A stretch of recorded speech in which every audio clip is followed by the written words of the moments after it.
Hepinize selamlar. Ben Samet. Donanım Depo'ya hoş geldiniz. Hani bilgisayarcıların çok iyi bildiği bir durum vardır. Overclock, yani hız aşırtma. İşlemciye ne kadar yüksek voltaj verirseniz hızını o kadar arttırırsınız. Ama belli bir noktadan sonra voltajı ne kadar arttırırsanız arttırın, kağıt üstünde işlemcinin hızı artmış olarak gözükse de gerçek performansı sadece çok minimal şekilde artar. İşte o yerden sonra ne kadar voltaj verirseniz, güç verirseniz verin, sadece ısınız artıyormuş gibi olur ve sistemi bir yerden sonra tıkamış olursunuz. İşte şu anda yapay zeka dünyasında tam olarak buna benzer bir aşamadayız. Yeni yapay zeka modelleri çıkıyor. ChatGPT 5, Gemini 3 gibi devasa modellerin yeni versiyonları çıkıyor ama telefonlarımız veya bilgisayarlarımız birer süper akıllı robota dönüştüler mi? Hayır. Nvidia rekor kırmaya devam ediyor. Modeller yeni versiyonlar almaya devam ediyor ama o ilk ChatGPT heyecanı yok. Bugün olayın felsefesini bir kenara bırakıp neden hala Gemini 3 veya ChatGPT 5 gibi modellere rağmen yapay zeka konusunda insanların duvara tosladık demesine bir bakalım. Önce durumu bir netleştirelim. Yapay zeka şirketlerinin son 5-6 yıldır uyguladığı bir taktik var.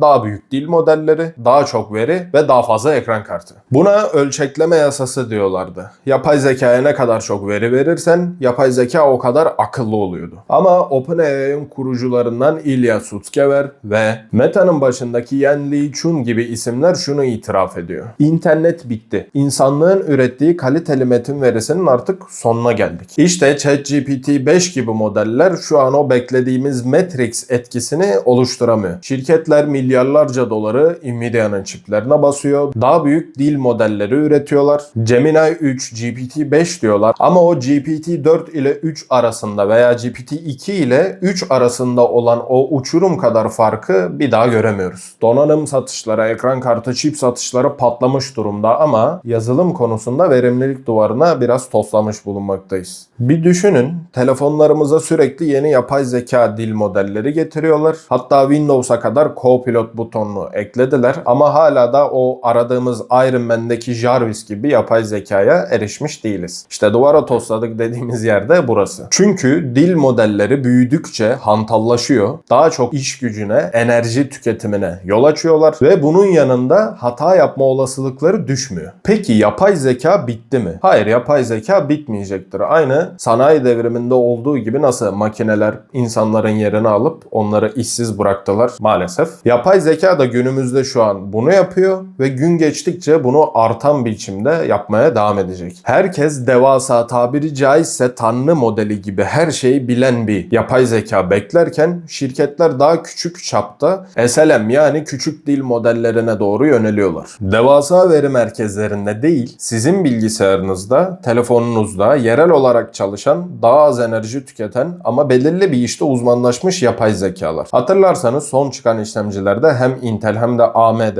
hem de Apple tarafında NPU yani Neural Processing Unit diye bir şeyden bahsediyorlar. İşte sebebi bu. Gelecek sadece trilyonlarca parametreli hantal dil modellerinde değil. Sizin RTX ekran kartınızda, telefonlarınızda offline bir şekilde çalışan, verilerinizi dışarı sızdırmayan, spesifik bir amaç uğruna üretilmiş yapay zeka dil modellerinde de aynı zamanda. Yani daha büyük devre aslında tıkandı. Daha yerel, daha verimli devri başlıyor. Bu da donanım tarafında RAM miktarının, VRAM miktarının ve NPU gücünün ileride FPS kadar önemli olacağı anlamına geliyor. Şimdi biraz geriye gidelim. Hatırlıyor musunuz o pandemi zamanı mining dönemini? Herkes ekran kartı satın alacağım, mining rigleri kuracağım, zengin olacağımın peşindeydi. Ekran kartı fiyatları ikinci elde saçma sapan taraflara evrilmişti. RX 580 gibi bir kartın fiyatı şu anda ikinci elde 2-2500 liraya bulabileceğiniz bir kart. Ta 5 sene öncesinde bulunduğumuz ülkenin de enflasyon oranını hesaba katarsak 5000-6000 liralara kadar çıktığını hatırlıyorum. Sonra o balon söndü ama kripto bitmedi. O çılgınlık evresi bitti sadece. Kripto piyasası da daha stabil bir hale geldi. Şu anda yapay zeka içinde benzer bir hype yani abartı dönemindeyiz. Nvidia'nın her çeyrekte rekorlar kırdığı, yeni girişimlerin sonuna nokta AI yazarak milyarlarca dolar yatırım aldığı lale devrenin belki de sonuna geliyoruz artık. Çünkü yatırımcılar artık şu soruyu sormaya başladı. O kadar çip aldık, o kadar enerji ürettik. Peki bizim karımız nerede? Şu anda bu büyük dil modelleri, ChatGPT 5, Gemini 3 gibi dil modellerinden bahsediyorum. Harcanan paranın çok çok altında altında bir gelir sağlıyorlar. Yani bizim aboneliklerimizle onlara kazandırdığımız paralar veya şirketlerin kendi sistemlerde entegrasyonuyla kazandırdıkları paralar hala bunların maliyetini karşılayan seviyede değil. Yani yapay zeka bir balon mu? Finansal açıdan evet, bazı şirketler batabilir, bazı şirketler aynı seviyede kalabilir, bazı şirketler de ileride çıkabilir. Ama yapay zekanın kendisi bir balon değil. Bu bir dönüşüm aslında. Tıpkı internet balonu patladığında Amazon'un çökmeyip aksine daha da devleşmesi gibi ileride de işe yarayan yapay zeka araçları kalacak. Sırf moda diye yapay zeka koyanlar da elenmiş olacak. Özetle dostlar, yapay zeka artık duvara toslamaya başladı. Bu bizim artık hız yapmayı bırakıp araziye uygun araçlar üretmemiz gerektiği anlamına geliyor. Yazılımın sınırlarına geldiğimiz yerde artık donanımların da verimliliği konuşulmaya başlanacak. Bu olayın bizim için de anlamı şu: ileride artık belki de bir donanımın incelemesinde